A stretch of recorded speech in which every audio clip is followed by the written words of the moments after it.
నమస్తే, welcome to Telugu రాజ్యం. ప్రస్తుతం మనతో ఉన్నారు సెంటర్ ఫర్ లిబర్టీ వ్యవస్థాపకులు, అదేవిధంగా సామాజిక రాజకీయ నిపుణులు నల్లమోతు చక్రవర్తి గారు ఉన్నారు. సార్ నమస్తే. నమస్కారం అనంత్ గారు, బాగున్నారండి? బాగున్నా సార్, మీరు ఎలా ఉన్నారు? Very good.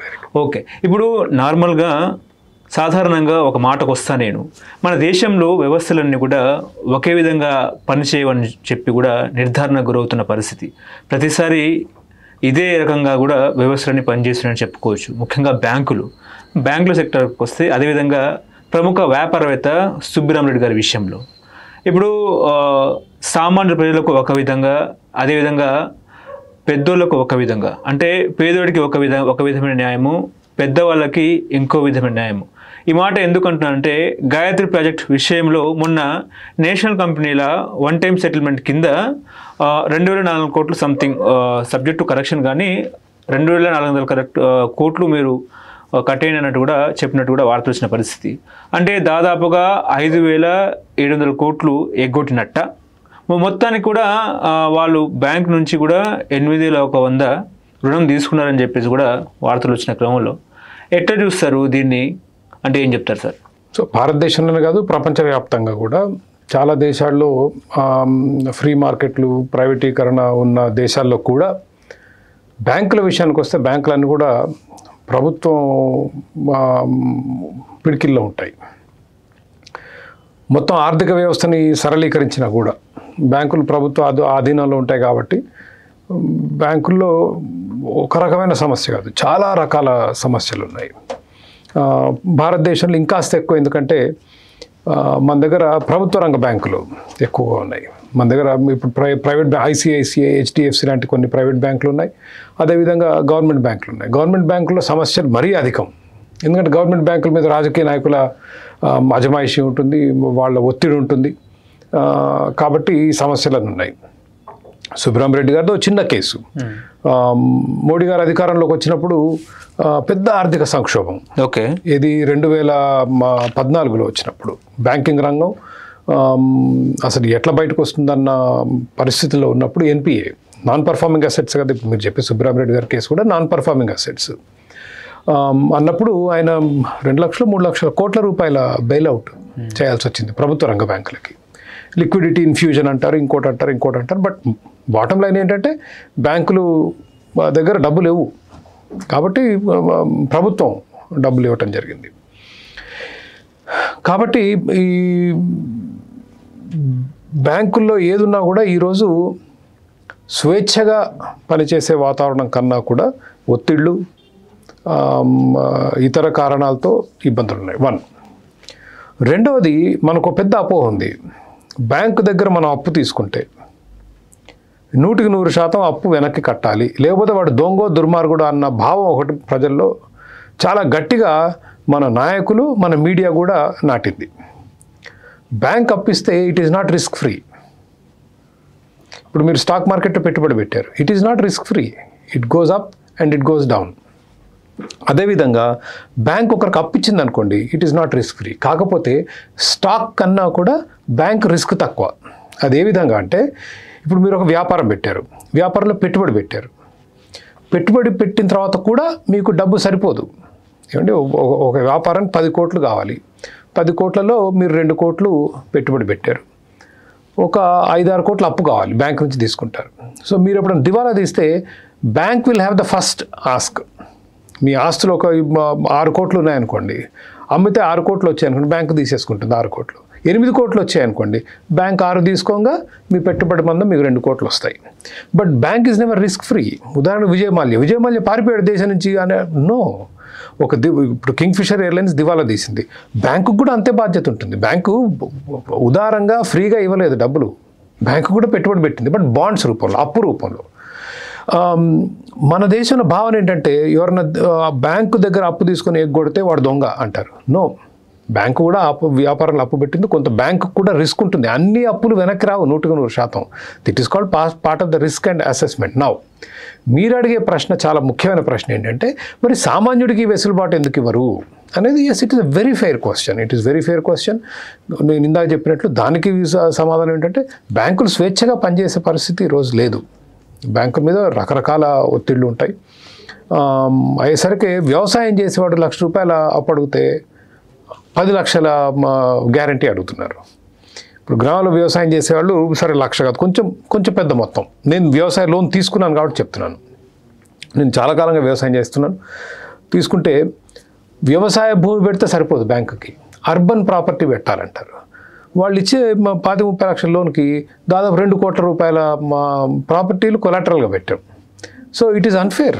I accept it. It probably needs reforms. It needs less intervention. ప్రభుత్వ జోక్యం తక్కువగా ఉన్నప్పుడు కొంచెం ఫేర్గా ఉంటాయి బ్యాంకులు. ఎంతసేపు బ్యాంకు చూసేది ఏంటి? నేను ఇచ్చిన అప్పుకి నాకు వడ్డీ రావాలి, ప్రిన్సిపల్ రావాలి, అవతల దివాలా తీయొద్దు.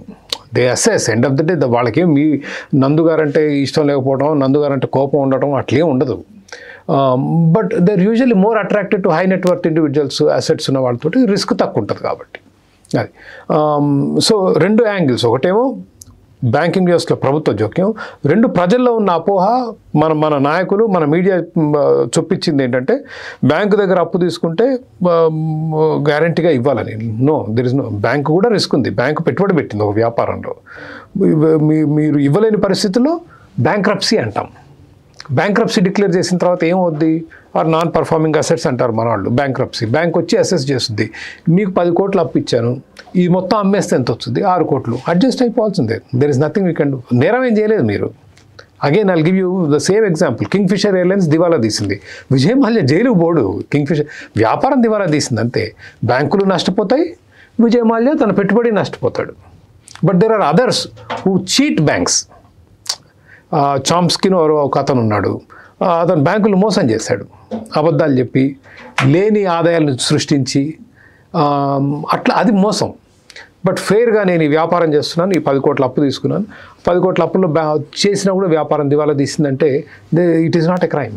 అంటే అదే ఫెయిర్ సామాన్య ప్రజలకు ఎందుకు ఉండదు అన్నట్టు. ఇప్పుడు ఒక రైతు అప్పు కోసం వెళ్తే తన భార్య పుస్తకం తాకట్టు పెట్టి అప్పు తీసుకోవాల్సిన పరిస్థితి. ఒకవేళ అప్పుకు సరిగా కట్టకపోతే చాలా ప్రాబ్లమేటిక్గా తన భూముల పత్రాలన్నీ కూడా స్వాధీనం చేసుకుంటారు, జప్తు చేసుకుంటారు, ఇంటికి తాళాలు కూడా వేసుకుంటున్న పరిస్థితి. ఓకే, సో ఈ బ్యాంకింగ్ వ్యవస్థలో అంటే ఒక రైతు గురించే కాదు. ఇప్పుడు మీరు ఒక ఫ్లాట్ కొన్నారు, మీరు పేమెంట్ చేయట్లేరు.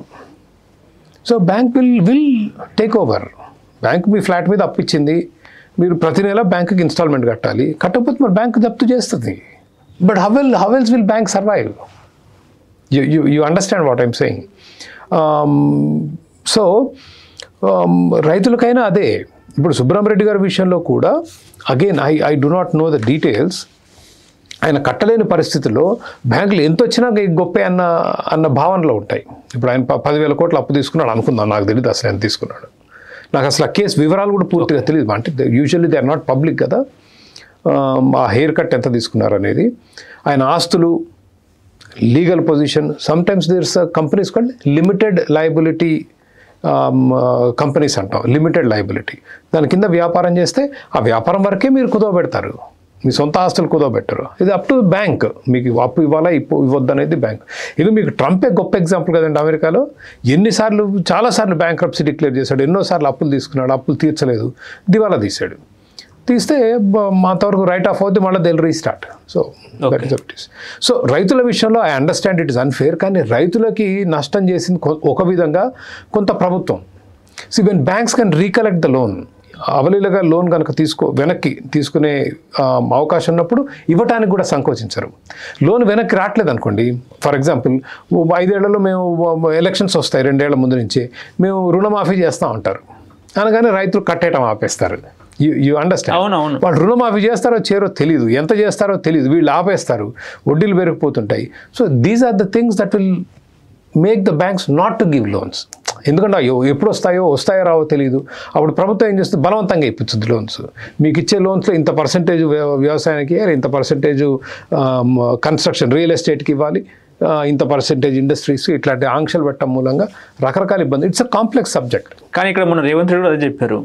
ఎలక్షన్లో రైతులకు చెప్పారు ఏంటంటే, మీకు ఎంత డబ్బు కావాలో అంత డబ్బు బ్యాంకులు తీసుకెళ్ళి రుణాలు తీసుకోండి, నేను వచ్చిన తర్వాత ముఖ్యమంత్రి అయిన తర్వాత మాఫీ చేస్తా అని చెప్పి.